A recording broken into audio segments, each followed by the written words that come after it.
है एवरीवन, स्वागत है आपका मेरे YouTube channel village girl Ruby पर। तो ये देखिए, मेरे घर पे गेस्ट आए हुए हैं और रमज़ान का महीना भी चल रहा है और मेरे बच्चे हैं, तो मुझे दिन में तो टाइम मिल ही नहीं पाता है कि मैं दिन में पढ़ सकूं। तो ये वीडियो मैं उन लोगों के लिए बना रही हूँ जो हाउसवाइफ है और बच्चे हैं जिनके और जॉइंट फैमिली में रहती है, वो स्टडी के लिए टाइम कैसे निकाले अगर उनके घर पर मेहमान आ जाते हैं तो फ्रेंड्स, मैं अपना बताती हूँ। मैं तो दिन में बिल्कुल भी नहीं पढ़ पाती हूँ और मेहमान के सामने पढ़ना भी थोड़ा अजीब सा लगता है।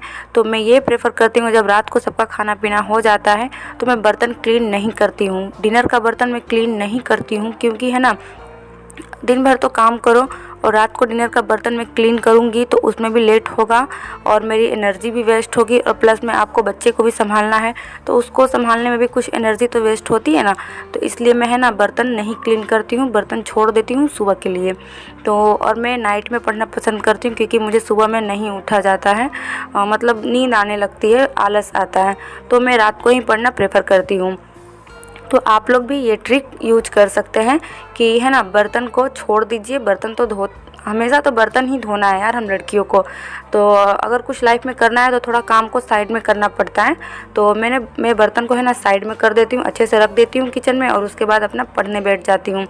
तो मुझे टाइम 11 बजे मिला था तो मैं पढ़ने बैठ गई थी और मैंने सोचा कि चलिए आप लोगों के लिए वीडियो बना देती हूँ। तो इसीलिए मैंने स्टार्ट किया वीडियो बनाना कि आप लोगों से शेयर कर दूँ कि आप लोग पढ़ाई के लिए कैसे टाइम निकालें। तो फ्रेंड्स, रमज़ान का महीना भी चल रहा है और अगर रमज़ान का महीना नहीं भी चल रहा होता तो अगर गेस्ट आते हैं तो हम दिन में नहीं पढ़ पाते हैं, तो हम लोगों को रात में ही टाइम निकालना पड़ता है, 2 घंटा या 3 घंटा। तो मैं अभी यहाँ पे पढ़ रही हूँ और रात में है ना, आप प्रैक्टिकल वाली चीज़ें पढ़िए, जैसे मैथ हो गया, रीजनिंग हो गया, जो सॉल्व करने वाली चीज़ें होती है वो पढ़िए। आप थियरी पढ़ेंगे तो आपको नींद आएगी, तो मैं तो रात में है ना प्रैक्टिकल वाली चीज़ें पढ़ना प्रेफर करती हूँ। तभी मैं यहाँ पे वही कर रही हूँ, मैं रीजनिंग बना रही हूँ, उसके बाद में मैं थोड़ा मैथ पढ़ूँगी। और आप लोग देख रहे हैं सभी लोग सोए हुए हैं, गर्मी का मौसम है, तो मेरे हस्बैंड को थोड़ा गर्मी ज़्यादा लग रही थी, तो उन्होंने है ना बस, तो वही बता रही हूँ मैं फ्रेंड्स कि देखिए बच्चे सोए हुए हैं, सभी लोग सो चुके हैं और मैं जाग रही हूँ। आप लोगों को अगर जीवन में कुछ करना है फ्रेंड्स, तो थोड़ा नींद को तो त्यागना पड़ेगा।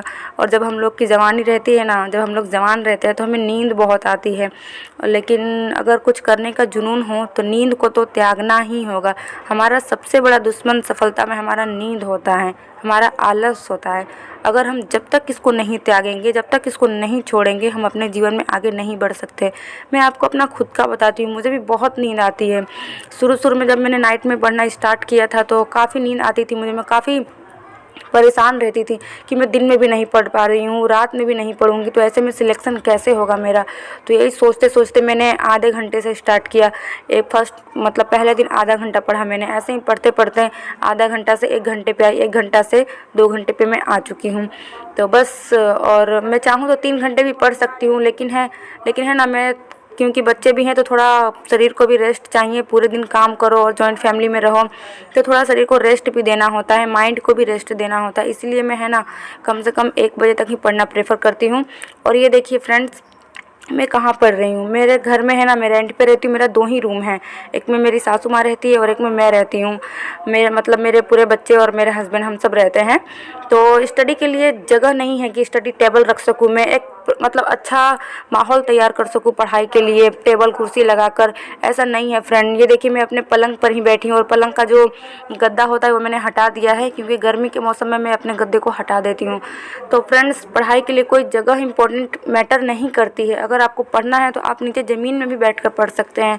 तो बस मैं है ना अपने पलंग पे ही बैठ गई हूँ, क्योंकि है ना, मैं अगर कहीं और बैठूंगी तो बाबू बीच बीच में उठता भी रहता है, तो बीच बीच में उसे दूध भी पिलाना पड़ता है और फिर पढ़ने बैठना पड़ता है। तो आप एक जगह से दूसरी जगह जाने में सबको डिस्टर्बेंस भी होगी, इसीलिए मैं पलंग पर ही बैठ गई हूँ। और मेरे रूम में इतनी जगह है नहीं कि मतलब मैं कहीं स्टडी टेबल लगा सकूँ। तो फ्रेंड्स, ये वीडियो उन लोगों के लिए है जो वर्किंग है, जो हाउसवाइफ है, जिनके बच्चे हैं और जॉइंट फैमिली में रहते हैं, वो पढ़ाई कैसे मैनेज करें। तो फ्रेंड्स, बस पढ़ाई मैनेज करने का यही तरीका है कि जब भी आपको टाइम मिले आप पढ़ें, उसमें फालतू की चीज़ें नहीं करें। मैं भी लाइफ में सक्सेस नहीं हूँ, लेकिन मैं आप लोगों को बता रही हूँ इसलिए कि आप लोग भी ये फंडा यूज करके अपनी लाइफ में सक्सेस को पा सकते हैं।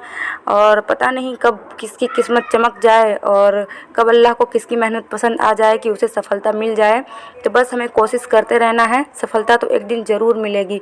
अगर नहीं भी मिलेगी तो क्या हुआ, ये तकलीफ़, ये दुख तो नहीं होगा ना कि हम लोगों ने कोशिश नहीं की, बस एक्सपीरियंस तो कुछ मिलेगा। तो अब ये देखिए 1:18 हो चुका है और अब मैं सोने जाऊंगी, क्योंकि अब मुझे नींद तो नहीं आ रही थी, लेकिन मुझे सुबह में उठना भी है, क्योंकि रमज़ान का महीना चल रहा है। तो 3 बजे मुझे सहरी करने के लिए उठना होगा और मेरा पूरे दिन में रोज़ा रहता है। तो बस फ्रेंड्स, लिखते लिखते है ना पेन का इंक भी ख़त्म हो चुका था, तो मैंने कुछ पेंसिल से लिखा और बस अब मैं बंद करूँगी और फिर बस सो जाऊँगी। सभी लोग सो रहे थे। तो फ्रेंड्स, होप ये वीडियो आपको मोटिवेटेड करेगा, मुझे उम्मीद है। देखिए ये बाबू है ना बीच बीच में उठता रहता है। सॉरी गाइस, मेरे बाबू का थोड़ा चड्डी फटा हुआ है, आप लोग इग्नोर कीजिएगा। ओके फ्रेंड, देखिए अब मैं सोने जा रही हूँ, मुझे बहुत नींद आ रही है, सबको डिस्टर्ब ना हो इसलिए मैंने धीरे से बोला। Okay friends, bye, good night, thank you.